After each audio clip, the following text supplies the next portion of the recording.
ನಮಸ್ಕಾರ. ಸಮತಾ ನ್ಯೂಸ್ಗೆ ಸ್ವಾಗತ. ಶಿಡ್ಲಘಟ್ಟ ವಿಧಾನಸಭಾ ಕ್ಷೇತ್ರದ ಭಕ್ತರಳ್ಳಿ ಗ್ರಾಮದಲ್ಲಿ ನಡೆದ ಗ್ರಾಮ ಪಂಚಾಯಿತಿ ಚುನಾವಣೆಯಲ್ಲಿ ಅಕ್ರಮ ನಡೆದಿದೆ ಎಂದು ಅಭ್ಯರ್ಥಿ ಚಿದಾನಂದ ಮೂರ್ತಿ ಗಂಭೀರ ಆರೋಪ.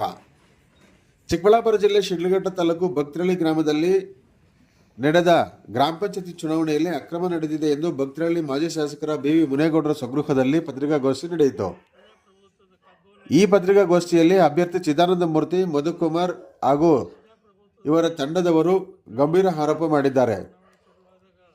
ಆದರೆ ಈ ಗ್ರಾಮ ಪಂಚಾಯತ್ ಚುನಾವಣೆಯಲ್ಲಿ ಅಕ್ರಮ ನಡೆದಿದೆ, ದುರುಪಯೋಗವಾದಂತಹ ಮತದಾನ ನಡೆದಿದೆ. ಆದ್ದರಿಂದ ಸುಮಾರು 18 ಮಾದರಿ ಮತಪತ್ರಗಳು ಬ್ಯಾಲೆಟ್ ಬಾಕ್ಸ್ನಲ್ಲಿದ್ದವು. ಹೇಗೆ ಈ ಮಾದರಿ ಬ್ಯಾಲೆಟ್ ಬಾಕ್ಸ್ನಲ್ಲಿ ಈ ಮಾದರಿ ಪತ್ರಗಳು ಬಂದಿವೆ ಎಂಬುದು ನಮಗೆ ಅನುಮಾನ ಬಂದಿದೆ. ಆದ್ದರಿಂದ ಈ ಚುನಾವಣೆ ಅಕ್ರಮ ನಡೆದಿದೆ ಹಾಗೂ ನಾವು ಎಣಿಕೆ ಸಂದರ್ಭದಲ್ಲಿ ಬ್ಯಾಲೆಟ್ ಬಾಕ್ಸ್ ಅನ್ನು ತೆರೆದಂತಹ ಸಂದರ್ಭದಲ್ಲಿ 3-4 ಬ್ಯಾಲೆಟ್ ಪೇಪರ್ಗಳು ಒಟ್ಟಿಗೆ ಇದ್ದದ್ದು ಕಂಡು ಬಂದಿದೆ. ಮತ್ತೆ ಎಣಿಕೆ ನಂತರ ಸಹಿ ಮಾಡಿಸಿಕೊಳ್ಳಬೇಕಾದಂತಹ ಏಜೆಂಟರ ಪತ್ರಗಳಿಗೆ ಮೊದಲೇ ಚುನಾವಣಾಧಿಕಾರಿಗಳು ಏಜೆಂಟರ ಹತ್ರ ಸಹಿ ಮಾಡಿಸಿಕೊಂಡಿರುವುದು ಸಹ ನಮಗೆ ಅನುಮಾನ ಬಂದಿದೆ. ಆದ್ದರಿಂದ ಈ ಚುನಾವಣೆ ಅಕ್ರಮವಾಗಿ ನಡೆದಿರುವುದರಿಂದ ಚುನಾವಣಾಧಿಕಾರಿಗಳು ಹಾಗೂ ದಂಡಾಧಿಕಾರಿಗಳಿಗೆ ಎಷ್ಟೇ ಮನವರಿಕೆ ಮಾಡಿದರೂ ಸಹ ನಮಗೆ ಸಹಕರಿಸಲಿಲ್ಲ. ಅವರು ನೀವು ಕಾನೂನು ಹೋರಾಟ ಮಾಡಿಕೊಳ್ಳಿ ಎಂದು ಉದ್ದಟತನದ ಹೇಳಿಕೆ ನೀಡಿದ್ದಾರೆ ಎಂದು ಈ ಅಭ್ಯರ್ಥಿಗಳಾದ ಮಧುಕುಮಾರ್ ಮತ್ತು ಚಿದಾನಂದ ಮೂರ್ತಿಗಳು ಆರೋಪಿಸಿದ್ದಾರೆ. ಆದ್ದರಿಂದ ಈ ಚುನಾವಣೆ ಅಕ್ರಮವಾಗಿ ನಡೆದಿರೋದ್ರಿಂದ ಚುನಾವಣೆಯನ್ನು ರದ್ದುಪಡಿಸಿ ಈಗಾಗಲೇ ಗೆದ್ದಿರ್ತಕ್ಕಂಥ ಅಭ್ಯರ್ಥಿಗಳನ್ನು ರದ್ದುಗೊಳಿಸಿ ನಮಗೆ ಮರು ಚುನಾವಣೆ ಮಾಡಲು ಅವಕಾಶ ಮಾಡಿಕೊಡಬೇಕೆಂದು ಚಿದಾನಂದ ಮೂರ್ತಿ, ಮಧುಕುಮಾರ್ ಹಾಗೂ ಅವರ ತಂಡದವರು ಒತ್ತಾಯಿಸಿದ್ದಾರೆ. ಈ ಪತ್ರಿಕಾಗೋಷ್ಠಿಯಲ್ಲಿ ಚಿದಾನಂದ ಮೂರ್ತಿ, ಪ್ರತೀಶ್, BV ಮುನೇಗೌಡ, ವಿಶ್ವನಾಥ್, ಮಧುಕುಮಾರ್ ಹಾಗೂ ಇತರೆ ಮುಖಂಡರುಗಳು ಈ ಪತ್ರಿಕಾಗೋಷ್ಠಿಯಲ್ಲಿ ಹಾಜರಿದ್ದರು. ವರದಿ ಪ್ರಧಾನ ಸಂಪಾದಕರು ಅರಕೆರೆ ಮುನ್ರಾಜ್, ಸಮತಾ ನ್ಯೂಸ್, ಶಿಡ್ಲಘಟ್ಟ. ಸುಮಾರು 18 ಬ್ಯಾಲೆಟ್ ಪೇಪರ್, ಇಂಥ ಬ್ಯಾಲೆಟ್ ಪೇಪರ್ ಅಲ್ಲಿ ಸೀಸ್ ಮಾಡಿದ್ದಾರೆ. 18 ಬ್ಯಾಲೆಟ್ ಪೇಪರ್ ಸೀಸ್ ಮಾಡಿದ್ದಾರೆ. ಸುಮಾರು ಈ ತರ 25-30 ಓಟು ಡೂಪ್ಲಿಕೇಟ್ ಓಟ್ ಹಾಕಿದ್ದಾರೆ. ಏನು ಬ್ಯಾಲೆಟ್ ಪೇಪರ್ ಒಳಗಡೆ ಹಾಕೋದು, ನಿಜವಾದ ಮತಪತ್ರವನ್ನ ಆಚೆ ತಗೊಂಡ್ಬಂದು ಕೊಡೋದು, ಇದು ಖರೀದಿ ಮಾಡಿದ್ದಾರೆ. ಪ್ರಜಾಪ್ರಭುತ್ವದಲ್ಲಿ ಇಂಥ ಒಂದು ಅಕ್ರಮ ಚುನಾವಣೆ ನಡೆದಿದೆ ಅಂತ ಹೇಳಿದ್ರೆ ನಿಮ್ಮೆಲ್ಲರಿಗೂ ಯಾವತ್ತಾದ್ರೂ ಗೊತ್ತಿದೆ. ಇದೇ ಫಸ್ಟ್ ಭಕ್ತರಲ್ಲಿ ನಡೆದಿರುವಂಥದ್ದು. ಇದು ಚುನಾವಣೆಗೆ ಒಂದು ಕಪ್ಪು ಚುಕ್ಕೆ ಪ್ರಜಾಪ್ರಭುತ್ವ ಕಗ್ಗೋಲೆ ಆಗಿದೆ ಅಂತ ನಾನು ಖಂಡಿಸ್ತಾ ಇದ್ದೇನೆ. ಈ ಒಂದು ತಪ್ಪನ್ನು ಸರಿಪಡಿಸಬೇಕಾದ್ರೆ ಮರು ಮತದಾನಕ್ಕೆ ನಾವು ಪ್ರಪ್ರಥಮವಾಗಿ ಆಗ್ರಹಿಸ್ತಾ ಇದ್ದೀವಿ. ಏನಪ್ಪ ಮತ್ತೆ ಏನು ಚುನಾವಣೆ ಸಂದರ್ಭದಲ್ಲಿ ಮತ ಎಣಿಕೆ ಕಾರ್ಯ ಚುನಾವಣೆ ಮುಗಿದ ಮೇಲೆ ಮತ ಎಣಿಕೆ 12ನೇ ತಾರೀಕು ಚುನಾವಣೆಯ ಒಂದು ಮತ ಎಣಿಕೆ ನಡೀತು. ಅಲ್ಲಿ ಎಲ್ಲ ವಿಚಾರಗಳನ್ನ ಎಲ್ಲ ಅಧಿಕಾರಿಗಳ ಮುಂದೆ, ತಾಲೂಕು ದಂಡಾಧಿಕಾರಿಗಳ ಮುಂದೆ ನಾವು ಪ್ರತಿಭಟನೆ ಸಲ್ಲಿಸಿದ್ದೀವಿ. ವಿಚಾರವನ್ನು ಅವರ ಗಮನಕ್ಕೂ ತಂದಿದ್ದೀವಿ ಸಹ. ಯಾವುದೇ ಗಮನಕ್ಕೆ ತಂದಂಥ ವಿಚಾರವನ್ನು ಅವರು ಪರಿಗಣಿಸದೆ ಮತ ಎಣಿಕೆ ಕಾರ್ಯಗಳನ್ನು ಮಾಡಿದ್ದಾರೆ. ಚುನಾವಣೆಯ ಫಲಿತಾಂಶವನ್ನು ಘೋಷಣೆ ಮಾಡಿದ್ದಾರೆ. ಚುನಾವಣೆಯ ಫಲಿತಾಂಶ ಏನು 983 ಓಟ್ ಪೋಲಿಂಗ್ ಆಗಿತ್ತು. 983 ಓಟಲ್ಲಿ ಬರೀ 980 ಓಟ್ ಅಂತ ಈಗ ನಮ್ಗೆ ಚುನಾವಣಾ ಅಧಿಕಾರಿಗಳು ತಿಳಿಸಿದ್ರೆ ಅದನ್ನು ಸಹ ನಾವು ಕೇಳಿದ್ದೀವಿ. ಮತ್ತೆ ಏನು 3-4 ಒಬ್ಬ ಪ್ರಜೆ ಒಂದು ಮತಪತ್ರವನ್ನು ಬ್ಯಾಲೆಟ್ ಪೇಪರ್ ಬಾಕ್ಸ್ನಲ್ಲಿ ಹಾಕಬೇಕು. ಆದರೆ ಎಣಿಕೆ ಸಂದರ್ಭದಲ್ಲಿ ಒಂದು ಏನು ಅಧಿಕಾರಿಗಳಿದ್ರು ಅವರು ತೆಗೆದು ನೋಡ್ಬೇಕಾದ್ರೆ 3-4 ಫೋಲ್ಡ್ ಇತ್ತು. ಅದೆಲ್ಲ ತೆಗೆದು ನಾನು ಅದನ್ನೆಲ್ಲ ಪ್ರಶ್ನೆ ಮಾಡಿದಾಗ ಅವರು ಸಹ ಒಪ್ಕೊಂಡಿದ್ದಾರೆ. ತಹಶೀಲ್ದಾರ್ಗೆ ಅವರು ಸಹ ತಿಳಿಸಿದ್ದಾರೆ 3-4 ಮತ ಹಾಕಿದ್ದಾರೆ ಒಬ್ಬರು ಅಂತ, ಅದನ್ನು ಸಹ ತಿಳಿಸಿದ್ದಾರೆ. 18 ಏನು ಡೂಪ್ಲಿಕೇಟ್ ಬ್ಯಾಲೆಟ್ ಇತ್ತು ಅದನ್ನು ಸೀಸ್ ಮಾಡಿರ್ಬೇಕಂತ ಹೇಳಿದ್ವಿ, ಅದನ್ನು ಸೀಸ್ ಮಾಡಿದ್ದಾರೆ. ಮತ್ತು ಏನು ನಾವು ಈಕ್ವಲ್ ಆದರೂ ಡ್ರಾ ಮಾಡಿ ಒಂದು ಫಲಿತಾಂಶವನ್ನು ಘೋಷಣೆ ಮಾಡಿದ್ದಾರೆ. 3 ಮತಪತ್ರ ಇಲ್ಲದೇ ಇದ್ರೂ ಸಹ ಯಾವ ಥರ ಇವರು ಘೋಷಣೆ ಮಾಡಿದ್ದಾರೆ. ಅಕ್ರಮ ಚುನಾವಣೆ ಆಗಿದೆ. ಈ ಚುನಾವಣೆ ಫಲಿತಾಂಶವನ್ನು ರದ್ದುಗೊಳಿಸಿ ಮರು ಮತದಾನ ಮಾಡಬೇಕಂತ ಎಲ್ಲ ಇಲ್ಲಿರ್ತಕ್ಕಂಥ ಎಲ್ಲ ನಮ್ಮ ಅದು ಚುನಾವಣಾ ಪ್ರಕ್ರಿಯೆ ಸ್ಟಾರ್ಟ್ ಆಗ್ತಾ ಇದ್ದಂಗೆ ಎಲ್ಲದಕ್ಕೂ ಫಾರ್ಮೇಟ್ಸ್ಗೆ 5 ಸಿಗ್ನೇಚರ್ ತೊಗೊಂಡ್ಬಿಟ್ರು. ನಾವು ಸೈನ್ ಹಾಕ್ಕೊಟ್ಟು ಎಲ್ಲರೂ ಆ ಬೂತಲ್ಲಿ ಇರ್ತಕ್ಕಂಥ ಎಲ್ಲ ಪ್ರತಿಯೊಬ್ಬ ಏಜೆಂಟ್ಸ್ ಇರ್ಬೋದು, ಅಭ್ಯರ್ಥಿಗಳಿರ್ಬೋದು ಸೈನ್ ಹಾಕ್ಕೊಟ್ಬಿಟ್ಟಿದ್ದಾರೆ. ಇದೆಲ್ಲ ಏನಿವತ್ತು ಅಕ್ರಮ ಚುನಾವಣೆಯನ್ನು ರದ್ದುಗೊಳಿಸಿ ಮರು ಮತದಾನ ಮಾಡಬೇಕಂತ ನಮ್ಮೆಲ್ಲರ ಒಕ್ಕೊರಲಿನ ಒಂದು ಆಗ್ರಹ. ಇದಕ್ಕೆ ಅಧಿಕಾರಿಗಳು ಏನೆಲ್ಲ ನೀಡಬೇಕು, ಇಲ್ಲಿ ಈ ಪೋಲಿಂಗ್ ಏಜೆಂಟ್ ಚುನಾವಣಾ ಅಧಿಕಾರಿ ಅಂತ ರವಿರವರು ಸಹ ಈ ಒಂದು ಚುನಾವಣೆ ಅಕ್ರಮಕ್ಕೆ ಅವರು ಸಹ ಶಾಮೀಲಾಗಿದ್ದಾರೆ ಅಂತ ನಾನು ಈ ಸಂದರ್ಭದಲ್ಲಿ ತಿಳಿಸ್ತೀನಿ. ಮತ್ತು ಏನು ಆ ಒಂದು ಸಂದರ್ಭದಲ್ಲಿ ಇದ್ದಂತ ಅಲ್ಲಿ ASI ಯಾರೋ ಒಬ್ಬರು ಅಪಾಯಿಂಟ್ ಮಾಡಿದ್ರು. ಅವರು ನಮ್ಮ ಪಕ್ಷದವರು ಯಾರಾದ್ರೂ ಹೋದ್ರೆ ಅವ್ರ ಮೇಲೆ ದಬ್ಬಾಳಿಕೆ ಮಾಡ್ತಾ ಇದ್ರು. ಅದೇ ನಮ್ಮ ವಿರೋಧ ಪಕ್ಷದವರು ಯಾರು ಎಷ್ಟೇ ಜನ ಒಳಗಡೆ ಇದ್ರಿ, ಚೀಟಿ ಕೀಳ್ತಾ ಇರಲಿ, ಅವ್ರು ಏನು ಅಕ್ರಮ ಮಾಡಿದ್ರು ಅದಕ್ಕೆಲ್ಲ ಅವರು ಕುಮ್ಮಕ್ ನೀಡಿದ್ದಾರೆ. ಆ ಕುಮ್ಮಕ್ನಿಂದ ಇವತ್ತು ಬ್ಯಾಲೆಟ್ ಪೇಪರ್ ಈಚೆ ಬಂದಿದೆ. ಇದು ನಿಜವಾಗೂ ಕಗ್ಗೋಲೆ ಮಾಡಿದ್ದಾರೆ. ಇದನ್ನ ಸರಿಪಡಿಸಬೇಕಾದ್ರೆ ಒಂದೇ ದಾರಿ, ಜನರ ತೀರ್ಪು ಕರೆಕ್ಟಾಗಿ ಆಗಬೇಕು. ಪ್ರತಿಯೊಬ್ಬರು ಅವರ ಮತದಾನದ ಹಕ್ಕನ್ನು ಅವರು ಮಾಡಬೇಕು. ಆಗ ಮಾತ್ರ ಇದು ನಿಜವಾದ ಒಂದು ಚುನಾವಣೆ ಆಗ್ತದೆ. ಮತದಾರರು ಫ್ರೀ ಆಗಿ ಎಲೆಕ್ಷನ್ ಮಾಡಬೇಕಾದ್ರೆ ಸರಿಯಾದ ರೀತಿಯಲ್ಲಿ ವ್ಯವಸ್ಥೆ ಮಾಡಿ ಮರು ಮತದಾನ ಮಾಡಬೇಕಂತ ನಮ್ಮೆಲ್ಲರ ಒಕ್ಕಲಿನ ಆಗ್ರಹ. ದುರುಪಯೋಗ ಆಗಿದೆ. ಇದಕ್ಕೆ ಹಿಂದೆ ಬಹಳ ಪ್ರಭಾವಿ ವ್ಯಕ್ತಿಗಳ ಕೈವಾಡ ಇದೆ ಅಂತಕ್ಕಂಥ ಸಂಶಯ ನಮಗಿದೆ. ಅಧಿಕಾರಿಗಳ ಕುಮ್ಮಕ್ಕಿನಾದ್ರೂ ಇರಬಹುದಾ ಏನಾದ್ರು ಅಂತ ಸರ್? 100ಕ್ಕೆ 100 ಭಾಗ ಅಧಿಕಾರಿಗಳು ಶಾಮೀಲಿಲ್ಲದೆ ಮತಪತ್ರಗಳು ಹೊರಗಡೆ ಬರ್ತಕ್ಕಂಥದ್ದು, ಒಳಗಡೆ ಹೋಗ್ತಕ್ಕಂಥ ಚಾನ್ಸಸ್ ಇಲ್ಲ. 3 ಮತಪತ್ರಗಳನ್ನು ಮಡಿಸಿ ಒಳಗಡೆ ಹಾಕಿದ್ದಾರೆ ಅಂತಂದರೆ ಅದು ಹೇಗೆ ಸಾಧ್ಯ? ಒಂದೊಂದೇ ಮತಪತ್ರ ಒಬ್ಬೊಬ್ರು ಹಾಕೋಕ್ಕಾಗುತ್ತೆ. ಒಂದೇ ಮತಪತ್ರದಲ್ಲಿ 3 ಮಡಿಸಿರ್ತಕ್ಕಂತಹ ಸೀಲ್ಡ್ ಇರ್ತಕ್ಕಂತಹ ಮತಪೆಟ್ಟಿಗೆಯಲ್ಲಿದೆ ಅಂತಂದರೆ ಇದನ್ನು ನಾವು ಯೋಚನೆ ಮಾಡಬೇಕು, ನೀವು ಯೋಚನೆ ಮಾಡಬೇಕು, ಸಾರ್ವಜನಿಕರು ಯೋಚನೆ ಮಾಡಬೇಕು. ಈ ಅಂಬೇಡ್ಕರ್ ಬರೆದಿರ್ತಕ್ಕಂಥ ಸಂವಿಧಾನದಲ್ಲಿ ನಮ್ಮ ಮೂಲಭೂತ ಹಕ್ಕು ಮತದಾನ. ಅಂತಹ ಮತದಾನವನ್ನು ಈ ದಿವಸ ದುರ್ಬಳಕೆ ಮಾಡ್ಕೊಳ್ತಕ್ಕಂಥ ಸ್ಥಿತಿಗೆ ನಾವು ತಲುಪಿದ್ದೇವೆ. ಅಂದರೆ sir ditto banner 18 wall banners ಯಾವ ಥರ ಬಂತು ಅಂತ ಸರ್ ಏನಾದರೂ ಐಡಿಯಾ ಇದೆಯಾ ಸರ್? ನಮಗೆ ಅದು ಯಾವುದೇ ಸಂಶಯ ಇಲ್ಲದೆ ಮಾದರಿ ಮತಪತ್ರಗಳು ಅಂತೇಳಿ ಮಾಡಿ ಆ ಮತಪತ್ರಗಳನ್ನು ಅಲ್ಲಿ ಚಲಾವಣೆ ಮಾಡಿದ್ದಾರೆ. ಒಬ್ಬ ವ್ಯಕ್ತಿ ಒಂದೊಂದು ಮಾತ್ರ ಹಾಕ್ಸೋಕ್ಕೆ ಸಾಧ್ಯ. 983 ಮತ ಇರಬೇಕಾಗಿತ್ತು, 3 ಮಿಸ್ ಆಗಿತ್ತು. ಆ 3 ಬದಲಾಗಿ ಇದ್ದಿದ್ರೆ ಓಕೆ. ಬಟ್ ಅದನ್ನು ಬಿಟ್ಟು 18 ಜಾಸ್ತಿ ಇದೆ ಅಂತಂದರೆ ಅದನ್ನ ಹಾಕ್ದವ್ರು ಯಾರು ಅದರೊಳಗಡೆ? ಇಡೀ ಇತಿಹಾಸದಲ್ಲಿ, ಭಕ್ತರಳ್ಳಿ ಇತಿಹಾಸದಲ್ಲಿ ಈ ಥರ ಚುನಾವಣೆ ನಡೆದಿಲ್ಲ. ಇದೇ ಮೊದಲು. ಇಷ್ಟು ದುರ್ಬಳಕೆ ಆಗಿರ್ತಕ್ಕಂತಹ, ಇಷ್ಟು ಏನೋ ಆ ಪದಗಳನ್ನು ನಮ್ಮ ಕೈಲಿ ಹೇಳೋಕ್ಕಾಗ್ತಿಲ್ಲ, ಅಷ್ಟು ಕೆಳಮಟ್ಟದ ಒಂದು ಮತದಾನ ನಮ್ಮ ಭಕ್ತರಳ್ಳಿ ಗ್ರಾಮದಲ್ಲಿ ಆಗಿದೆ ಅಂತಂದರೆ ನಮಗೆ ಬಹಳ ನೋವಿನ ಸಂಗತಿ ಇದು ಸರ್. ಮತ್ತು ಸರ್ ಚುನಾವಣೆ ಮುಗಿದು 2-3 ದಿನ ಆಗಿದೆ, ಬಟ್ ಇಲ್ಲಿವರೆಗೂ ಏನು ಗಮನಕ್ಕೆ ಬಂದಿಲ್ವಾ ಅಂತ? ನಮಗೆ ಯಾವುದೇ ಸಂಶಯ ಬರದ ರೀತಿಯಲ್ಲಿ ಈ ಚುನಾವಣೆ ಈ ಥರ ಆಗ್ತಾ ಇದೆ ಅಂತ ಯಾವುದೇ ಸಂಶಯ ಬರದೇ ಇರೋ ರೀತಿಯಲ್ಲಿ ಚುನಾವಣೆಯನ್ನು ನಡೆಸಿದ್ದೀವಿ. ನಮಗೆ ಇದು ಬೆಳಕಿಗೆ ಬರೋದಕ್ಕೆ ಟೈಮ್ ಬೇಕಾಯಿತು. ಚುನಾವಣೆ ಮತ ಎಣಿಕೆ ಆದಮೇಲೆ ನಮಗೆ ಒಂದೊಂದೇ ಸಂಶಯ ಸ್ಟಾರ್ಟ್ ಆಗಿತ್ತು. ನಾವು ಊರಿನಲ್ಲೆಲ್ಲ ವಿಚಾರಿಸಿ, ಯಾಕೆ ಅಂತಂದರೆ ಏಕಾಏಕಿ ಮಾಡತಕ್ಕಂಥ ವಿಚಾರ ಅಲ್ಲ. ಸುಳ್ಳು ಹೇಳೋದು ಬಹಳ ಈಸಿ. ಆ ಸುಳ್ಳು ಹೇಳ್ಬಾರ್ದು. ನಾವು ಬೇರೆಯವ್ರನ್ನೆಲ್ಲ ಎಂಕ್ವೈರಿ ಮಾಡಿ ಇದು ಏನಾಗಿದೆ ಏನು ಅಂತ ನಮ್ಮ ಗಮನಕ್ಕೆ ಬಂದಿದ್ದೇನೆ 2 ಡೇಸ್ ಲೇಟ್ ಆಯಿತು. ಅಧಿಕಾರಿಗಳನ್ನ ಆವತ್ತಿಂದ ಕೇಳ್ತಾ ಇದ್ದೇವೆ, ಎಷ್ಟು ಚಲಾವಣೆ ಆಗಿದೆ, ಎಷ್ಟು ಕೌಂಟಿಂಗ್ ಆಗಿದೆ ಅಂತೇಳಿ. ಫಾರಮ್ ನಂಬರ್ 6 ನಮ್ಗೆ ಕೊಡಬೇಕಿತ್ತು. ಇವತ್ತವರೆಗೂ ಅಧಿಕಾರಿಗಳು ಅದನ್ನು ಕೊಡದೆ ಹಿಂದೆ ಹೋಗ್ತಾ ಇದ್ದಾರೆ. ಎಣಿಕೆ ಆದ ಮತಗಳು, ಏನು ಚಲಾವಣೆ ಆದ ಮತಗಳನ್ನು ಎಣಿಕೆ ಆಗಬೇಕಾದ್ರೆ ಇಲ್ಲ ಅಂತಂದರೆ ಆ 3 ಮತ ಎಲ್ಲೋಯ್ತು? ನಮಗೆ ಟೈ ಆಗಿದೆ. ಪ್ರಮುಖ 2 ಕ್ಯಾಂಡಿಡೇಟ್ಗಳಿಗೆ ಟೈ ಆಗಿದೆ. ಆ 3 ಮತ ನಮ್ಮದೇ ಇರಬೇಕು ಅಂತಕ್ಕಂಥ ನಮ್ಮ ಒಂದು ಆಗ್ರಹ. ಅಂದರೆ ಚುನಾವಣಾಧಿಕಾರಿಗಳು ಎಷ್ಟು ಫೋಲ್ ಆಗಿದೆ, ಎಷ್ಟು ಮತ ಬಿದ್ದಿದೆ, ಮತ್ತು ಎಷ್ಟು ಇದಾಗಿದೆ ಅಂತೇಳಿ ಒಂದು ಲಾಸ್ಟ್ ಒಂದು ಎಣಿಕೆ ಇದು ಮಾಡ್ತಾರೆ. ಬಟ್ ಅದೇನು ನಿಮ್ಗೇನು ಕೊಟ್ಟಿಲ್ವಾ ನಿಮ್ಮ ಮೆಂಬರ್ಗೆ ಅಂತ ಸರ್? ಇಲ್ಲ ಸರ್, ಅದು ನಮಗೆ ಸಿಕ್ಕಿಲ್ಲ. ಫಾರಮ್ ನಂಬರ್ 6 ನಮ್ಗೆ ಕೊಡಬೇಕಿತ್ತು, ಅದು ನಮ್ಗೆ ಸಿಕ್ಕಿಲ್ಲ. ಸರ್ ಒಟ್ಟಾರೆ ಏನು ಹೇಳ್ತೀರಾ ಸರ್ ಇದಕ್ಕೆ ಫೈನಲ್? ಸರ್ ಹೇಳಿ ಸರ್, ಹೇಳಿ. ನಮಗೆ ಈ ಮತದಾನದ ಬಗ್ಗೆ ಎಲ್ಲಿಲ್ಲದ ಸಂಶಯ ಬಂದಿದೆ. ಈ ಒಂದು ಮತದಾನ, ಮೂಲಭೂತ ಹಕ್ಕಾದಂತಹ ಮತದಾನವನ್ನು ಇವರು ದುರ್ಬಳಕೆ ಮಾಡ್ಕೊಂಡಿರ್ತಾರೆ ಅಂತಕ್ಕಂಥ ಸಂಶಯ ನಮಗಿದೆ. ಅಧಿಕಾರಿಗಳು ಇದರಲ್ಲಿ ಶಾಮೀಲಿದ್ದಾರೆ ಅಂತಕ್ಕಂಥ ಸಂಶಯ ನಮಗೆ ಬರ್ತಾ ಇದೆ.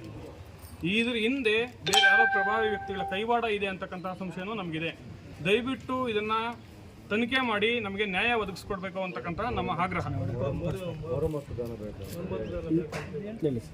ಮತ್ತು ಈ ಒಂದು ಎನ್ಕ್ವೈರಿ ಮುಗಿಸಿ ನಮಗೆ ಮರು ಚುನಾವಣೆ ಮಾಡಬೇಕು. ಆಗಿರ್ತಕ್ಕಂತಹ ಅನ್ಯಾಯನ ಸರಿಪಡಿಸಬೇಕು. ಇದರ ಜವಾಬ್ದಾರಿಯನ್ನು ಸರ್ಕಾರ, ಈ ಹೊಣೆಗಾರಿಕೆಯನ್ನು ಸರ್ಕಾರ ಹೊರಬೇಕು. ಅಧಿಕಾರಿಗಳನ್ನು ಈ ಕೂಡಲೇ ಕ್ರಮ ಕೈಗೊಂಡು ಇದ್ರ ಬಗ್ಗೆ ಸೂಕ್ತ ಕ್ರಮ ಜರುಗಿಸಬೇಕು ಅಂತಕ್ಕಂಥ ನಮ್ಮ ಆಗ್ರಹ. ನಿಮ್ಮ ಹೆಸರು ಸರ್? ಮಧು ಅಂತೇಳಿ, ಯೂತ್ ಕಾಂಗ್ರೆಸ್. ಪೇಪರ್ ಮಾತ್ರ ಒಳಗಡೆ ಇದೆ 3 ಈ ತರ ಡೂಪ್ಲಿಕೇಟ್ ಬ್ಯಾಲೆಟ್ ಪೇಪರ್ ಒಳಗಡೆ 15 ಇದೆ.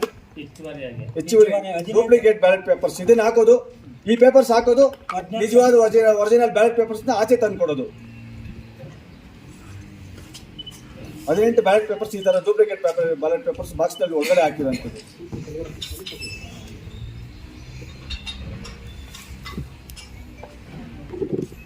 ಮತ್ತೆ ಕರೆಕ್ಟ್ ನಿಜವಾದ ಮತಪತ್ರವನ್ನ ತಗೊಂಬಂದು ಯಾರಿಗೋ ಲೀಡರ್ ಕೈಲಿ ಕೊಡೋದು. ಆ ಲೀಡರ್ ತಗೊಂಡು ಹೋದಾಗ ಓಟ್ ಹಾಕ್ಬೇಕಾದ್ರೆ 3-4 ಓಟ್ ಒತ್ತಿಬಿಟ್ಟು ಒಂದೇ ಸರಿ ಅಟ್ ಎ ಟೈಮ್ 3-4 ಒಳಗಡೆ ಹಾಕಿದ್ದಾರೆ. ಇದನ್ನೆಲ್ಲ ನಾವು ಚುನಾವಣಾ ಅಧಿಕಾರಿ ಅಲ್ಲಿ ಚುನಾವಣೆ ಏನು ನಡೀತಾ ಇತ್ತು ಅವ್ರಿಗೆಲ್ಲ ನಾವು ಇದನ್ನ ನಾವು ಮನವರಿಕೆ ಮಾಡಿಕೊಟ್ಟಿದ್ದೀವಿ. ತಹಶೀಲ್ದಾರ್ಗೂ ಸಹ ನಾವು ಇದನ್ನ ಅಬ್ಜೆಕ್ಷನ್ ಮಾಡಿದ್ದೀವಿ. ರಿಎಲೆಕ್ಷನ್ ಎಲ್ಲ ಅಭ್ಯರ್ಥಿಗಳು ಮಾಡಬೇಕಾ? ಒಂದು ಸೆಕೆಂಡ್ ಡಿವಿಷನ್ ಭಾಗ 131 ಭಾಗ 2 131 ಬೂತಲ್ಲಿ ಮರು ಮತದಾನ ನಡೀಬೇಕು. ಇದೇ ಥರದ ಏನು ಇದನ್ನ ಹಂಚಿಕೆ ಮಾಡಿದ್ದೇವೆ. ನಮ್ಮ ಕ್ಯಾಂಡಿಡೇಟ್ಸ್ಗಳು ಇರ್ತಕ್ಕಂಥ ನಮ್ಮ ಕ್ಯಾಂಡಿಡೇಟ್ಗಳ ಬಗ್ಗೆ ಡೀಟೇಲ್ ಇರ್ತಕ್ಕಂಥ ಚಿಹ್ನೆಗಳು ಇರ್ತಕ್ಕಂಥ ಪಾಂಪ್ಲೆಟ್ಸ್ನ ನಾವು ಕೊಟ್ಟಿದ್ದೀವಿ. ನಮ್ಮ ಪಾರ್ಟಿಯಿಂದ ನಾವು ಕೊಟ್ಟಿರ್ತಕ್ಕಂತಹ ಒಂದೇ ಒಂದು ಸಿಂಗಲ್ ಪಾಂಪ್ಲೆಟ್ ಅದ್ರೊಳಗಡೆ ಇಲ್ಲ. 18 ಅವ್ರದ್ದು ಬಿಡಬೇಕು ಅಂತಂದ್ರೆ ಇದರಲ್ಲಿ ಅಕ್ರಮ ನಡೆದಿದೆ ಅಂತಕ್ಕಂಥದ್ದು ಸ್ಪಷ್ಟವಾಗಿ ನಿಮಗೆ ಎಲ್ರಿಗೂ ತಿಳಿದಿರ್ತಕ್ಕಂಥ ವಿಚಾರ. 3 ಮತಪತ್ರ ಅದರಲ್ಲಿ ಇಲ್ಲ. 18 ಒಂದೇ ಸಿಂಗಲ್ ಒಂದು ಇದಕ್ಕೆ ಸೇರ್ತಕ್ಕಂಥ ಒಂದೇ ಪಕ್ಷಕ್ಕೆ ಸೇರ್ತಕ್ಕಂತಹ ಅಭ್ಯರ್ಥಿಗಳ ಮತಪತ್ರ ಅದರಲ್ಲಿ 18 ಇರಬೇಕು ಅಂತಂದ್ರೆ ಅದರಲ್ಲಿ ಯಾರ್ದೋ ಒಂದು ಕುಮ್ಮಕ್ಕಿದೆ, ಇದರಲ್ಲಿ ಅಕ್ರಮ ಆಗಿದೆ ಅಂತಕ್ಕಂಥ ಸ್ಪಷ್ಟವಾಗಿ ಕಾಣ್ತಾ ಇದೆ. ಇದನ್ನ ಕಂಡ್ರೂ ಸಹ ಅಧಿಕಾರಿಗಳು ಮುಂದುವರಿಸಿದ್ದಾರೆ. ಮತ್ತೆ ಅದಾಗಿದೆ, ಅದ್ರ ಜೊತೆ 3 ಮಡಿಚಿ ಹಾಕಿದ್ದಾರೆ ಅಂತಂದ್ರೆ ಅದಕ್ಕೆ 100% ಇದು 100ಕ್ಕೆ 100 ಭಾಗ ಈ ಮತದಾನ ಪ್ರಕ್ರಿಯೆಯಲ್ಲಿ ಮಾಡ್ತಕ್ಕಂಥ ಒಂದು ವಿಧಾನ ಸರಿ ಇಲ್ಲದೆ ಅಧಿಕಾರಿಗಳ ಬೇಜವಾಬ್ದಾರಿತನದಿಂದ ಈ ಒಂದು ಮತದಾನ ಸರಿಯಾಗಿ ಆಗಿಲ್ಲ. ದಯವಿಟ್ಟು ನಮಗೆ ಮರು ಮತದಾನ ಮಾಡಿಸ್ಬೇಕು. ಅಧಿಕಾರಿಗಳು ನಮ್ಮ ಅಪೋಸಿಟ್ ಪಾರ್ಟಿಗಳ ಜೊತೆ 100% ಶಾಮಿಲ್ ಇದ್ದಾರೆ. ಶಾಮಿಲ್ ಇಲ್ಲದೆ ಇರ್ತಕ್ಕಂಥ ಕೆಲಸ ಈ ತರದ ಕೆಲಸ ಆಗ್ತಕ್ಕಂಥ ಚಾನ್ಸಸ್ಸೇ ಇಲ್ಲ. 100ಕ್ಕೆ 100 ಭಾಗ ಅವ್ರದ್ದು ಇದರ ಕೈವಾಡ ಇದೆ. ಇದರಲ್ಲಿ ಯಾರ ಪ್ರಭಾವಿ ವ್ಯಕ್ತಿಗಳ ಅವರ ಒಂದು ಇನ್ಫ್ಲೂಯೆನ್ಸ್ ಅನ್ನ ಬಳಸಿ ಈ ತರ ಮತದಾನವನ್ನ ನಮ್ಮ ಅಭ್ಯರ್ಥಿಯನ್ನ ಸೋಲಿಸಲೇಬೇಕು ಅಂತ ಪಣ ತೊಟ್ಟು ಈ ತರದ ಒಂದು ಚಟುವಟಿಕೆಯಲ್ಲಿ ಭಾಗವಹಿಸಿದ್ದಾರೆ. ಮುಂಚೆಯಿಂದ ಹೇಳ್ಕೊಂಡ್ ಬಂದಿದ್ರು, ನಾವು ಯಾವ ಮಟ್ಟಕ್ಕೆ ಬೇಕಾದ್ರೂ ಹೋಗ್ತೀವಿ, ಚುನಾವಣೆ ಎದುರಿಸಲಿಕ್ಕೆ ಸೋಲಿಸ್ಲಿಕ್ಕೆ ನಾವು ಯಾವ ಮಟ್ಟಕ್ಕೆ ಬೇಕಾದ್ರೂ ಸಿದ್ಧವಿದ್ದೀವಿ ಅಂತೇಳಿ. ಚುನಾವಣೆಯನ್ನ ಎದುರಿಸಲಿಕ್ಕೆ ಯಾವ ಮಟ್ಟಕ್ಕೆ ಬೇಕಾದ್ರೂ ಸಿದ್ಧವಿರಲಿ. ಈ ತರ ಕಳ್ಳೋಟಗಳು ಹಾಕಿಸ್ಕೊಂಡು ಗೆಲ್ತಕ್ಕಂಥ ಒಂದು ಪ್ರಮೇಯ ಅವ್ರಿಗೆ ಬರಬಾರ್ದಾಗಿತ್ತು. ಏನು ಬ್ಯಾಲೆಟ್ ಪೇಪರ್ಸ್ನ ಹೊರಗಡೆ ತರಿಸಿ ಆ ಬ್ಯಾಲೆಟ್ ಪೇಪರ್ನ ಇವ್ರು ಯಾರೋ ಅಭ್ಯರ್ಥಿಗೆ ಕ್ಲೋಸ್ ಆಗಿರ್ತಕ್ಕಂಥ ಫ್ರೆಂಡ್ಗಳ ಕೈ ಮಾಡಿಕೊಟ್ಟಿದ್ವಿ. ಪಿನ್ ಟು ಪಿನ್ ಅವ್ರಿಗಿರುವ ಅದೆಲ್ಲ ಪ್ರಶ್ನೆ ಮಾಡಿದ್ದೀವಿ. ಕಾನೂನು ಹೋರಾಟ ಮಾಡ್ರಿ ಅಂತ ಹೇಳಿದ್ದಾರೆ. ಅದಕ್ಕೆ ಏನು ನೀವು ಬ್ಯಾಲೆಟ್ ಪೇಪರ್ಸ್ ಒಳಗಡೆ ಹಾಕಿದ್ದಾರೆ, ನೀವು ಅದಕ್ಕೆ ಕಂಪ್ಲೇಂಟ್ ಕೊಡಿ, ನಾವು FIR ಹಾಕ್ತೀವಿ ಅಂತ ಹೇಳ್ತಾರೆ. ನಾವು ಯಾರನ್ನಂತ ನಾವು ಯಾರ ಮೇಲೆ ಕಂಪ್ಲೇಂಟ್ ಕೊಡೋಕ್ಕಾಗುತ್ತೆ? ನಾವು ತನಿಖೆ ಮಾಡಿ ಆಗಿರೋ ನ್ಯೂನತೆಯನ್ನು ಸರಿಪಡಿಸಬೇಕು, ಮರು ಮತದಾನ ಆಗಬೇಕು ಅನ್ನೋದು ಒಂದೇ ನಮ್ಮ ಒಂದು ಒಬ್ಬರಿನ ಆಗ್ರಹ. ಸರ್, ನಾವು ನಾಳೆಯಿಂದನೇ ನಾವು ಅಧಿಕಾರಿಗಳ ಹತ್ರ ಹೋಗ್ತೀವಿ. ಅದಕ್ಕೇನೆಲ್ಲ ಡಾಕ್ಯುಮೆಂಟ್ ಕೊಡಬೇಕು ಅದನ್ನೆಲ್ಲ ಕೇಳ್ತೀವಿ. ಅದಕ್ಕೆ ಸ್ಪಂದಿಸಬೇಕು. ಅಧಿಕಾರಿಗಳು ಏನು ನಡೆದಿದೆ ಅದಕ್ಕೆಲ್ಲ ಡಾಕ್ಯುಮೆಂಟ್ ಕೊಡಬೇಕು. ಮುಂದಿನ ಹೋರಾಟ ಮುಂದಕ್ಕೆ ಏನಾಗ್ಬಿಟ್ಟು ಅದನ್ನೆಲ್ಲ ನಾವು ಮಾಡೋಕ್ಕೆ ಸಿದ್ಧರಾಗಿದ್ದೀವಿ. ಎಲ್ಲ ಗ್ರಾಮಸ್ಥರು ಕಾನೂನಾತ್ಮಕವಾಗಿ ಏನೆಲ್ಲ ನಡಿಬೇಕು ಅದಕ್ಕೆ ನಾವು ಸಿದ್ಧರಾಗಿದ್ದೀವಿ. ಈ ವಿಷಯವಾಗಿ ಕೋರ್ಟ್ನಲ್ಲಿ ಸ್ಟೇ ತಗೊಳ್ಳುವಂತ ಮೂಮೆಂಟ್ ಇದೆ ಅಂತ ಹೇಳ್ತಾ ಇದ್ರು. ಅದು ಅಲ್ಲ ಸರ್, ಕಾನೂನು ರೀತಿ ಕ್ರಮ ನಾವು ಹೋರಾಟಕ್ಕೆ ನಾವು ರೆಡಿ ಇದ್ಮೇಲೆ ಏನು ಅದು ಪ್ರೊಸೆಸ್ ನ ಮಾಡಬೇಕು. ಅದಕ್ಕೆ ಏನೆಲ್ಲ ಅಲ್ಲ ಸರ್, ನ್ಯೂನತೆಗಳು ಏನು ಮಾಡಿದ್ದಾರೆ ಅಧಿಕಾರಿಗಳ, ಅದಕ್ಕೆಲ್ಲ ನಮ್ಗೆ ಏನು ಕೊಡ್ಬೇಕಾಗಿರ್ತಕ್ಕಂಥ ದಾಖಲೆಗಳನ್ನ ಕೊಡ್ಬೇಕು. ಅವರು ಕೊಟ್ಟಿಲ್ಲ ಅಂದ್ರೆ ನಾವು ಉಗ್ರ ಹೋರಾಟಕ್ಕೆ ಇಳಿತೀವಿ. ತಾಲೂಕು ಆಫೀಸ್ ಮುಂದೆ ಧರಣಿ ಕೂತ್ಕೊಳ್ತೀವಿ, ಉಗ್ರ ಹೋರಾಟ ಮಾಡ್ತೀವಿ. ಸರ್ಕಾರಕ್ಕೆ ಎಚ್ಚರಿಕೆ ಕೊಡ್ತೀವಿ ನಾವು. ಬರಬೇಕಾಗಿತ್ತು. ಆದರೆ ಶನಿವಾರ 7ನೇ ತಾರೀಕು ಸಂಜೆನೆ ಇದೇ ಪೋಲಿಂಗ್ ಆಫೀಸರ್ ಟೇಬಲ್ ಮೇಲೆ ಇಟ್ಟು ಮಾದರಿ ಪತ್ರವನ್ನು ವಾಟ್ಸಪ್ಪಲ್ಲಿ ಹಾಕಿದ್ದಾರೆ. ಅಂದರೆ ಇದು ಯಾರ ಕುಮ್ಮಕ್ಕು ಅಂತೇಳಿ ನಾನು ಈ ಮಾಧ್ಯಮಕ್ಕೆ ಕೇಳ್ತಾ ಇದ್ದೀನಿ. ಇವತ್ತು 8ನೇ ತಾರೀಕು ಬೆಳಗ್ಗೆ 7 ಗಂಟೆಗೆ ಚುನಾವಣೆ ಪ್ರಕ್ರಿಯೆ ಪ್ರಾರಂಭ. 7 ಗಂಟೆಗೆ ಪ್ರಾರಂಭ ಆಗಿರ್ತಕ್ಕಂಥ ಈ ಮಾದರಿ ಪತ್ರ ಶನಿವಾರ ಸಂಜೆನೆ ಅಲ್ಲಿರ್ತಕ್ಕಂಥ ಸಿಬ್ಬಂದಿ ಟೇಬಲ್ ಮೇಲೆ ಇಟ್ಟು ಇದನ್ನು ವಾಟ್ಸಪ್ ಮಾಡಿದ್ದಾರೆ ಒಬ್ಬ ಮುಖಂಡನಿಗೆ. ಇದು ಹೆಂಗೆ ಸಾಧ್ಯ? ಇದು ಅಧಿಕಾರಿಗಳ ಬೇಜವಾಬ್ದಾರಿ ಅಂತೇಳಿ ಈ ಸಂದರ್ಭದಲ್ಲಿ ಸ್ಪಷ್ಟವಾಗಿ ಹೇಳ್ತೀನಿ. ಅದೆಲ್ಲ ತನಿಖೆ ಮಾಡಬೇಕು ಚುನಾವಣಾ ಆಯೋಗ. ಇವತ್ತು ಬಾಬಾ ಸಾಹೇಬ್ ಅಂಬೇಡ್ಕರ್ ಸಂವಿಧಾನ ಕೊಟ್ಟಿರ್ತಕ್ಕಂಥ ಒಂದು ಹಕ್ಕನ್ನ ಈ ರೀತಿಯೆಲ್ಲ ದುರ್ಬಳಕೆ ಮಾಡಿಕೊಂಡು ಇವತ್ತು ಸಂವಿಧಾನಕ್ಕೆ ಚುನಾವಣಾ ಅಧಿಕಾರಿಗಳು ಕೂಡ ಶಾಮೀಲಾಗಿ ಇದನ್ನ ಕುಮ್ಮಕ್ಕು ನೀಡಿದ್ದಾರೆ. ಇದನ್ನು ತನಿಖೆ ಮಾಡಬೇಕು. ಸರ್ಕಾರ ಗಂಭೀರವಾಗಿ ಚುನಾವಣಾ ಆಯೋಗ ಪರಿಗಣಿಸಬೇಕಂತೇಳಿ ಈ ಮಾಧ್ಯಮ ಮೂಲಕ ಹೇಳ್ತಾ ಇಷ್ಟೇನೆ. ಇವತ್ತು 8ನೇ ತಾರೀಕು ಬೆಳಗ್ಗೆ ಓಪನ್ ಆಗಬೇಕಾಗಿರೋದಲ್ಲ ಸರ್ ಮತಪತ್ರ. 7ನೇ ತಾರೀಕು ಸಂಜೆ ಹೆಂಗಾಯ್ತು? ಹೆಂಗೆ ಮೊಬೈಲ್ಗೆ ವಾಟ್ಸಪ್ಪಲ್ಲಿ ಬಂತು? ಯಾರು ಕಳಿಸಿದ್ರು? ನಾವು ಹೋಗೋಕ್ಕಾಗುತ್ತೆ? 7ನೇ ತಾರೀಕು ಅಧಿಕಾರಿಗಳೇ ಕಳಿಸಿರ್ಬೇಕು. ಇದು ಮತಪತ್ರ ಮಾದರಿ ಮತಪತ್ರ ಇದು. ಹಾಗಾಗಿ ಇವತ್ತು ಚುನಾವಣಾ ಆಯೋಗ ಈ ವಿಚಾರವನ್ನು ಗಂಭೀರವಾಗಿ ಪರಿಗಣನೆ ತಗೊಳ್ಬೇಕು. ಇವತ್ತು ಮರು ಮತದಾನ ಮಾಡಿದ್ರೆ ಮಾತ್ರ ಸಂವಿಧಾನಕ್ಕೂ ಕೂಡ ಗೌರವ ಸಿಗುತ್ತೆ ಅಂತೇಳಿ ಈ ಸಂದರ್ಭದಲ್ಲಿ ಹೇಳಕ್ಕೆ ಇಷ್ಟಪಡ್ತೀನಿ ನಾನು. ಸರ್, ಇದಕ್ಕೆಲ್ಲ ಉತ್ತರ ಮೊದಲೇ ಸೈನ್ ಯಾವಾಗ ತಗೊಂಡಿದ್ದಾರೋ ನಾವು ಎಷ್ಟೊತ್ತು ಕೂತ್ರು ಏನೋ ನಮಗೆ ಫಲಕಾರಿ ಆಗಲ್ಲ. ಇಲ್ಲ ನಮ್ಮದೊಂದು ಸೈನು ಪೆಂಡಿಂಗ್ ಮಾಡಿಕೊಂಡು ಲಾಸ್ಟಾಗಿ ಎಲ್ಲ ಕೌಂಟಿಂಗ್ ಆದಮೇಲೆ ಒಂದು ಸೈನ್ ತಗೊಬೇಕಾಗಿತ್ತು. ಏನಂತ ನಿಮಗೆಲ್ಲ ಒಪ್ಪಿಗೆ ಆಗಿದೆ, ಕರೆಕ್ಟ್ ಆಗದೆ ಮಾದರಿ ಪತ್ರಗಳು ಎಲ್ಲ ಕೌಂಟಿಂಗ್ ನಮ್ಗೆ ಸಮಾಧಾನ ಆಗಿದೆ ಅಂತ ಏನೂ ಗೊತ್ತಿಲ್ಲದೆ ಇದಕ್ಕೆ ಸೈನ್ ಹಾಕು ಅಂತ ನಮ್ಮ ಏಜೆಂಟ್ ಹತ್ರ ಸೈನ್ ತಗೊಂಡಿದ್ದಾದ್ಮೇಲೆ ನಾವು ಎಷ್ಟೊತ್ತು ಕುತ್ಕೊಂಡ್ರಿ ಏನೋ ನೀವು ಹೋದ್ರೆ ಹೋಗ್ರಿ ಇದ್ರೆ ಇರ್ರಿ ನಮ್ಮದು ಅಂತಿಮ ತೀರ್ಮಾನ. ಕೌಂಟಿಂಗ್ಗೆ ಒಪ್ಪಿಗೆ ನಿಮ್ದು ಇದೆ ಅಂತ ತೀರ್ಮಾನ ಆಯ್ತು.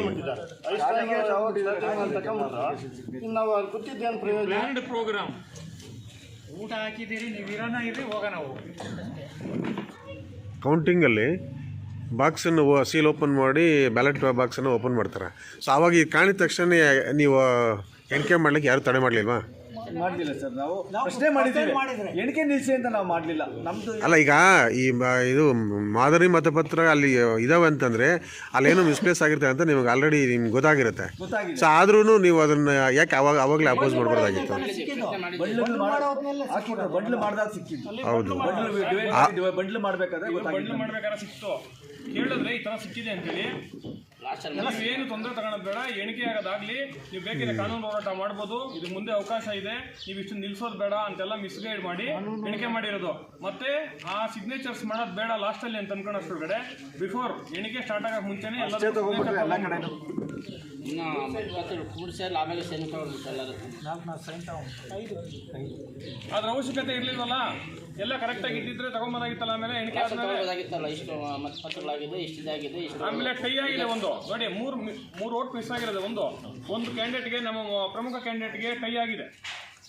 ಆ 3 ಓಟ್ ನಮ್ಮದೇ ಇರಬೇಕು ಅಂತಕ್ಕಂಥ ನಮ್ದು ಕ್ಲೈಮು. ಆ ಟೈ ಆದಾಗ ಏನು ಲಾಟ್ರಿ ಮಾಡಿದ್ರ? ನಾವು ಅಬ್ಜೆಕ್ಷನ್ ಮಾಡಿದ್ವಿ, ನಮಗೆ ಅವಶ್ಯಕತೆ ಇಲ್ಲ, ನಮಗೆ ಇದು ತನಿಖೆ ಮಾಡಿ ಅಂತ ನಾವು ಅಬ್ಜೆಕ್ಷನ್ ಮಾಡಿದ್ವಿ. ದಂಡಾಧಿಕಾರಿಗಳು ಅಲ್ಲಿಗೆ ನಮ್ಗೆ ಅವಕಾಶ ಕೊಡಲಿಲ್ಲ, ಯಾರು ಎಲೆಕ್ಷನ್ ಆಫೀಸರ್ಸು ನಮ್ಗೆ ಅವಕಾಶ ಕೊಡಲಿಲ್ಲ.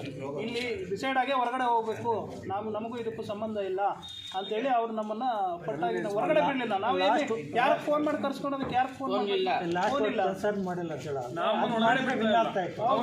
ಲಾಸ್ಟ್ ಒಂದು ಅದು ಕನ್ಸರ್ನ್ ಮಾಡಿದ್ರೆ ವಿನ್ ಆಗ್ತಾರೆ ಅನ್ನೋ ಉದ್ದೇಶದಿಂದ ಟ್ರಾಸ್ಟ್ ಹಾಕಿದ್ರು ಅವರು. ಅಲ್ಲ, ಟಾಸ್ಕ್ ನಿಮ್ಗೆ ಒಪ್ಪಿಗೆ ಇತ್ತಾ ನಿಮ್ಮದು? ಇಲ್ಲ, ನಮ್ಗೆ ಗೊತ್ತಿಲ್ಲ. ಅಲ್ಲ, ಒಪ್ಪಿಗೆ ಇಲ್ಲಾಂದ್ರೆ ಟಾಸ್ ಹಾಕಲ್ವಲ್ಲ. ಒಪ್ಪಿಗೆ ಇಲ್ಲಾಂದ್ರೆ ನಿಮ್ಮ ಕಡೆ ನಾವು ಟಾಸ್ ಅವ್ರೇನ್ ಹೇಳಿದ್ರು ಅಂದ್ರೆ, ನೀವು ಏನೇ ಹೋರಾಟ ಮಾಡಿದ್ರು, ಏನೇ ಕಂಪ್ಲೇಂಟ್ ನಾವು ನಿಲ್ಸಂಗಿಲ್ಲ, ಅಲ್ಲಿ ಕ್ಲಿಯರ್ ಮಾಡ್ಕೊಂಡೆ ಹೊರಗಡೆ ಹೋಗ್ಬೇಕು ಅಂತ ನಮ್ಮನ್ನ ಮಾಡಿದ್ರು, ಅಡ್ಡಪಡಿಸಿದ್ರು. ಮನೆಯಲ್ಲಿ ಹಾಕೋ ಸಹಿ, ಫಸ್ಟ್ ಆಕ್ಷನ್ ಬಿಟ್ಟು ಸಹಿ, ಲಾಸ್ಟಲ್ಲಿ ನಮ್ಗೆ ಯಾವುದೇ ರೀತಿಯ ಮಾಹಿತಿಯ ಕೊಡಲಿಲ್ಲ ಅವರು. ಅಲ್ಲ, ಅವರು ನೀವು ಹೇಳ್ದಂಗೆ ಏನೇ ಮಾಡಿ ಕ್ಲಿಯರ್ ಮಾಡ್ಕೊಂಡು ಹೊರಗಡೆ ಹೋಗ್ಬೇಕಂತ ಅವ್ರು ಹೇಳಿದ್ರು. ಬಟ್ ಮಾದರಿ ಮತಪತ್ರ ಅಲ್ಲಿ ಇದ್ರೂ ಕೂಡ ಇದನ್ನ ಕ್ಲಿಯರ್ ಮಾಡಿ ಅಂತ ಯಾರು ನೀವು ಮಾತಾಡಲಿಲ್ಲ. ಅಲ್ಲಿ ವಿಡಿಯೋಗ್ರಾಫಿ ನಡೆದಿದೆ, ಮತದಾನ ಕೇಂದ್ರದಲ್ಲಿ ವಿಡಿಯೋಗ್ರಾಫಿ ಇದೆ. ನಾವು ಪ್ರಶ್ನೆ ಮಾಡಿದ್ದೆಲ್ಲ ರೆಕಾರ್ಡ್ ಇದೆ, ನೀವು ಬೇಕಾದ್ರೆ ನೀವು ಪರಿಶೀಲಿಸಬಹುದು. ಇದಕ್ಕೆಲ್ಲ ಉತ್ತರ ಏನಾಗಿದೆ ಸರ್? ನಿಜವಾದ ಬ್ಯಾಲೆಟ್ ಪೇಪರ್ ಹೊರಗಡೆ ತಂದ್ಕೊಟ್ಬಿಡಿ, ನನ್ನ ಕೈಲಿ ಕೊಟ್ಬಿಡಿ. ಅದಕ್ಕೆ ಯಾರೋ ಮಾಹಿಕರಿಗೆ ಫಿಕ್ಸ್ ಮಾಡವ್ರೆ, 4,000 5,000 ಫಿಕ್ಸ್ ಮಾಡಿದ್ದಾರೆ ರೇಟು. ಇರ್ಲಿ ಬಿಡು, ಆ ರೇಟ್ ಫಿಕ್ಸ್ ಮಾಡಿಬಿಟ್ಟು ನೀವು ಹೊರಗಡೆ ತಂದ್ಕೊಟ್ಬಿಡಿ. ಈ ಬ್ಯಾಲೆಟ್ ಪೇಪರ್, ನಿಜವಾದ ಬ್ಯಾಲೆಟ್ ಪೇಪರ್ ಹೊರಗಡೆ ನಮ್ಮ ಕೈಲಿ ತಂದ್ಕೊಡಿ ಅಂತ ಅದಕ್ಕೆ ರೇಟ್ ಫಿಕ್ಸ್ ಮಾಡಿದ್ದಾರೆ ಅಮಾಯಕರಿಗೆ. ಅವ್ರು ತೊಗೊಂಡೋಗಿ ಅವ್ರು ಕೈ ಕೊಡೋದು. ಮತ್ತೆ ಯಾರಾದರೂ ನಾವು ಓಟ್ ಹಾಕೋಕ್ಕೆ ಯಾರೋ ಲೀಡ್ರ್, ಆ ಪಕ್ಷದ ಲೀಡ್ರ್ ಬರ್ತಾರಲ್ಲ, ಅವ್ರ ಕೈಲಿ ಬ್ಯಾಲೆಟ್ ಪೇಪರ್ ಕಳಿಸೋದು. ಒಂದೇ ಸರಿ ಒತ್ಬಿಡೋದು, 3-4 ಒತ್ಬಿಟ್ಟು ಮರ್ಚಿಬಿಟ್ಟು 3-4 ಅಟ್ಟೆ ಟೈಮ್ ಫೋಲ್ಡ್ ಮಾಡಿಬಿಟ್ಟು ಹೊರಗಡೆ ಬಾಕ್ಸ್ಗೆ ಹಾಕಿದ್ವಿ.